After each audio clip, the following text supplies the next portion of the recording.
gusa nyine apfa kuba ari we yankunze tu amafaranga ye nyarye cyangwa mumbwire nzabyihorere nyine ndeke kurya amafaranga yiwe mureke muboroke nyine sinzongera kumuvugisha pe guys iki kibazo mfite n'ukuri kandi kiranda imbereye ubwo nimba wanankunze nyine ugumize mu bitekerezo byawe nyine songeye kumamagara mbara ndeke nisinzirire ndaryama maze kumukupa anyandikira message manambwe ati nyine aranuka oh my god mwati se ndapfuye arongera ahamagara bwa gatatu ndamwita mwati se wagikecuru anshaka yiki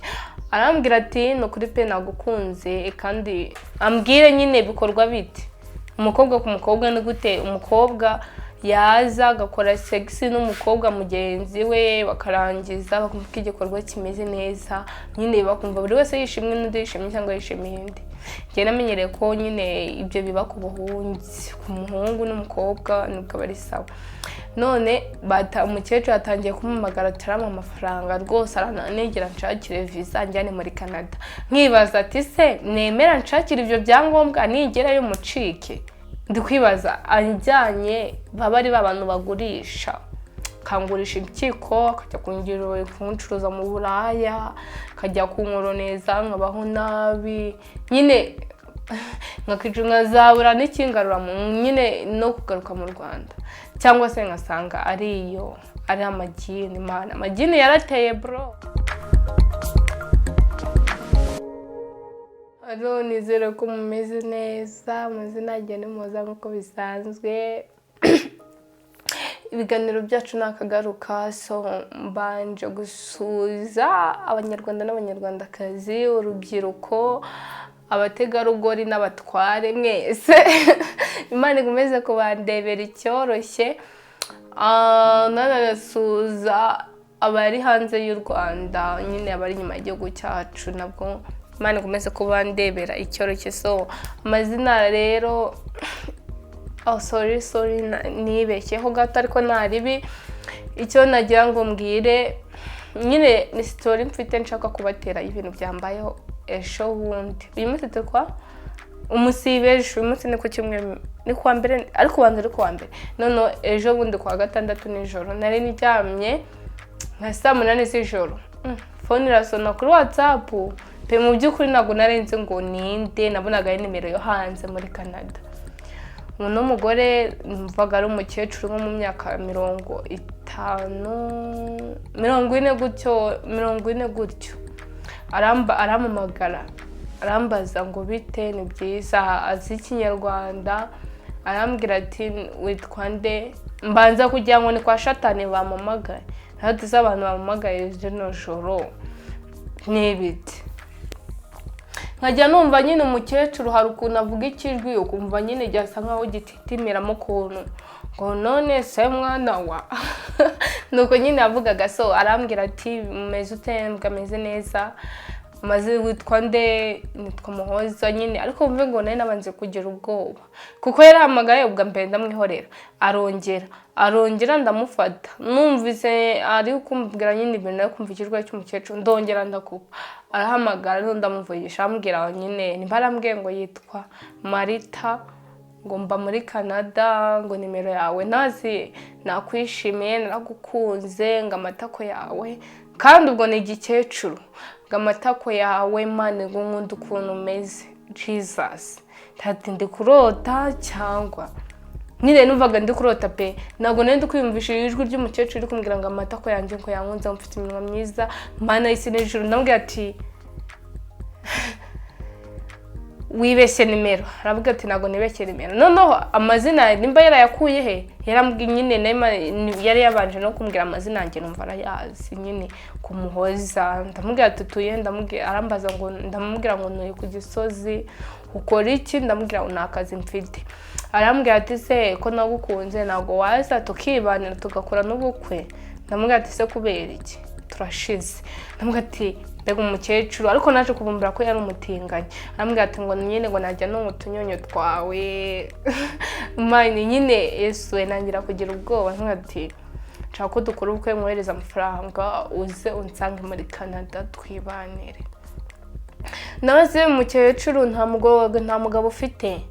ngo yarapfuye ngo nyine ngo mungewe yaravuze ngo nta mugore, yaravuze ngo umugore wanjye yarapfuye. Namubwira ati umugore we yarapfuye kandi nawe uri umugore? Ko yapfuye ejo bundi ngo ndetse ngo ndagushaka umukunzi. Nawe ati sawa ngaho uri ntabahari ngo yango nshaka umunyarwanda ngo nyine ngo nakwizanira ngo nyubaha gutansuzugura nyine ngabo muri icyo gihugu ngo baramwanga ngo kubera ashaje. Nabatera umva kubwira agakecuru we nge ntabwo ndumutinganyi ubwo nimba wanangunze nyine ugumize mu bitekerezo byawe nyine songeye kumamagara mbara ndeke nisinzirire. Ndaryama maze kumukupa anyandikira message mana nabwiye ati nyine aranuka oh my god mwati se ndapfuye. Arongera ahamagara bwa gatatu ndamutambwa ati swa gikecuru anshaka yiki. Arambwira ati no kuri pe nagukunze kandi basi arambwira ati azaza mu Rwanda mu kwa 10 yambwiye mu kwa gatanu ejo ngo nibwo azaza mu Rwanda kumbabarira ngo uzaze ngo tujyane muri hotel ngo turarane iminsi 3 ngo mwisokana ku mazi ngo ibyo ushaka wambara neza ngo guhindura ubuzima ngo kandi ngo nunanyitwaraho ngo nimwitwaraho neza ngo nzanjyana muri Amerika nyine gazi ngene mungira inama. Muri kubona mu Rwanda inzara ni yose, ubukene burahari, ubukene pe burahari tuzitwara buze. Kandi icyo gikenge ntabwo ndi umutinganyi pe, icyo gikecuru cyo numvise nyine ari igitinganyi kuko kibango cyakunga utunyonyo twangira ukumva ni igitinganyi. Avuze ashaka kunsokana kangurira kwamarana iminsi muri hotel akamu mafaranga. Nshaka kubagisha inama pe ni kumva umukecuru bahanze abafite amafaranga kandi ngewe byaranze pe no kurya nyine no kurya nyine ndarya ariko ntabwo ndya nyine ibintu mbashaka nyine pe ubuzima bwe ngende umukene na mafaranga mfite kurwongeranyije no mukecuru ngende kwibaza yaza nyine gusa ngiye nabona nyine ibintu by'ubutinganye suwe nyine ntabwo ndi kubyumva neza pe biri kuncanga ku mukecuru hati se baba ari n'abadayimoni bari ku nyine aba ari dayimoni Yarampamagaye umva ngo ndanagize ubwoba napanitse ndikwaza n'umuntu wa nyawe ashaka kuza amafaranga cyangwa n'igeni nshaka kunjyana kwa shatani. Mani nyine byancanze pe ndabizi numva numva ngo hari abatinganyi sinzi ngo bikorwa gute gusa reka mbaze abantu bakora ubutinganyi. Umuntu wese uzi ko akora ubutinganyi ari burebe video yanjye ambwire nyine bikorwa biti. Umukobwa ku mukobwa ni gute umukobwa yaza agakora sexy n'umukobwa mugenzi we bakarangiza bakumva igikorwa kimeze neza nyine bakumva buri wese yishimwe n'undi yishimye cyangwa yishimiye indi. Ngiye namenyereye ko nyine ibyo biba ku buhunzi ku muhungu n'umukobwa nubwo bari sawa. None umukecuru atangiye kumumagara tarama amafaranga rwose aranegera nshakire visa njyane muri Canada. Nkibaza ati se nemera nshakire ibyo byangombwa nigerayo mucike gusa se nzajyayo nta muntu nzi hanze nicyo gikecuru nawe nzi nta cyongereza nzi gihagije nta mashuri mfite mani nyine ndikwibaza anjyanye baba ari babantu bagurisha kangurisha impyiko akajya kungira kuncuruza mu Buraya kajya kunkoroneza nkabaho nabi nyine nkakijunga zabura n'ikingarura nyine no kugaruka mu Rwanda cyangwa se ngasanga ariyo ari amagini mana amagini yarateye bro. Uragenda ugahura n'umuntu mukabinga ku mashusho media huzaho nyine iby'imyuka mibi byarahageze ku ma TikTok Facebook nyine ni naho ubutinganye nyine buri kwamamarira cyane. Noneho nyine hari ukuntu ujya kumva ngo umuntu nyine umukobwa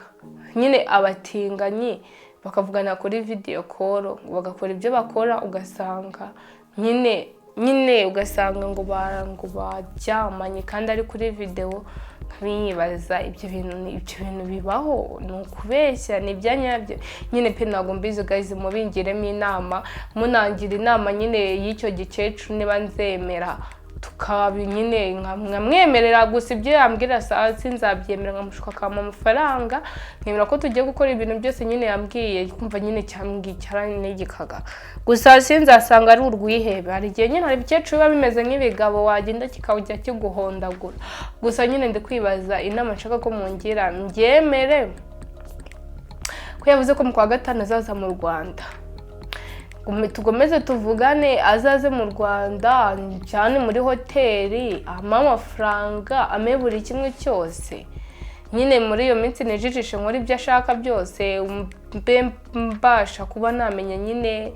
n'ibindi byose, anshakire visa njye hanze njye guhiga y'ubuzima, cyangwa hanze naho ni ibibazo kurusha ibyaha, nyine ibyo nabamura nabyo nibere mu gihugu cyanjye. Nyine guys, ni iki kibazo mfite, nshaka ko mungira inama muri benshi muri comment, ndazikeneye. Njye nabuze icyo nakora, gusa cyari kiri no kumbaza ngo ni gute, ngo nimba hari ukuntu na nyine mubwira uburyo yanyohereza amafaranga akangiraho. Mbwe ngagiye kunyohereza 400 ngo mbe nitaho ngo ngure na phone nyine, kuri phone mfite turi kuvugana kuri video, nago nyine nago mba ndi kugaragara neza, arambaza ko kitagaragara nibwo ati na phone mfite. Arambwira ati anyohereza amafaranga cyangwa nimba hari umuntu tuziranye ngo uba hanze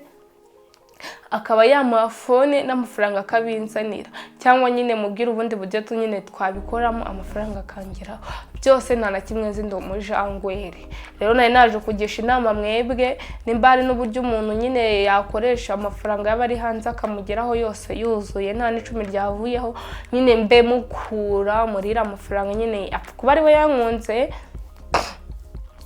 gusa nyine apfa kuba ari we yankunze tu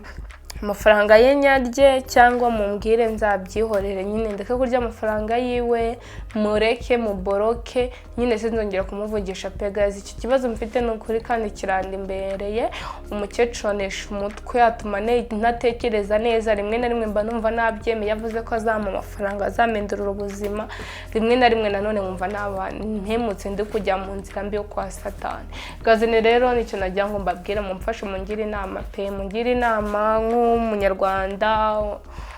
urubyiruko nk'urubyiruko rwa nyine nshinca ushaka nk'umwana ushaka kuzagira ejo hazaza heza. So rero ndabakunda cyane, mukomeze kugubwa neza, Imana ibandindire, bye bye.